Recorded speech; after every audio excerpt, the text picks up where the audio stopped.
Lawyers representing Gemini Trust filed a response in bankruptcy court to Digital Currency Group's plan, claiming to offer unsecured creditors a 70 to 90% recovery.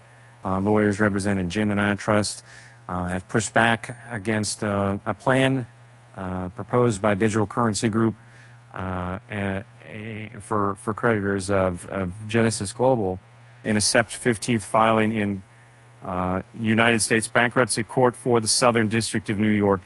The legal team accused DCG of gaslighting Genesis creditors through contrived, misleading, and inaccurate assertions in the recovery plan.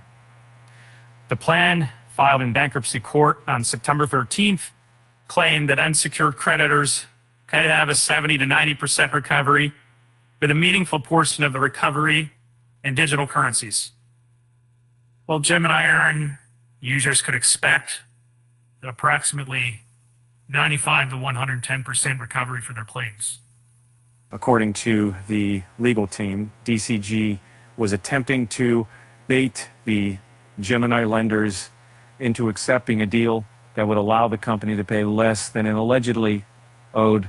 Lawyers called on the firm to significantly improve the terms of the loans provided to Genesis and not use Genesis bankruptcy proceedings as cover for justifications in the recovery.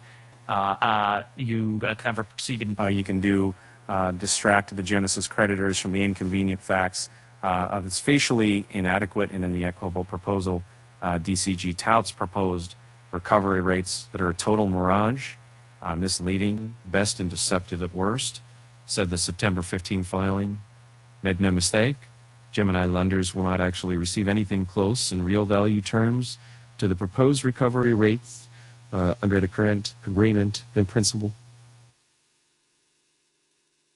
The legal battle involves entanglements with cryptocurrency exchange Gemini and DCG over the Gemini Earn program, financed in part by Genesis. Genesis halted withdrawals in November 2022 in the wake of FTX's collapse, citing unprecedented market turmoil at the time, and filed for bankruptcy in January 2023. According to court filings by Gemini, Genesis owed more than $3.5 billion to its top 50 creditors at the time of its Chapter 11 filing. The crypto exchange filed with a claim in May aimed at recovering more than $1.1 billion in assets for roughly 232,000 Earn users in a lawsuit against DCG and CEO Barry Silbert in June, alleging fraud. Barry was not only the architect and mastermind of the DCG and Genesis fraud against creditors, he was directly and personally involved in perpetrating it, said Gemini co-founder Cameron Military in Winklevoss in June. The U.S. Securities and Exchange Commission filed a civil suit against Gemini and Genesis in January for allegedly selling unregistered securities through the Earn program. The two firms filed a motion to dismiss the case in May, but it was still ongoing at the time of publication.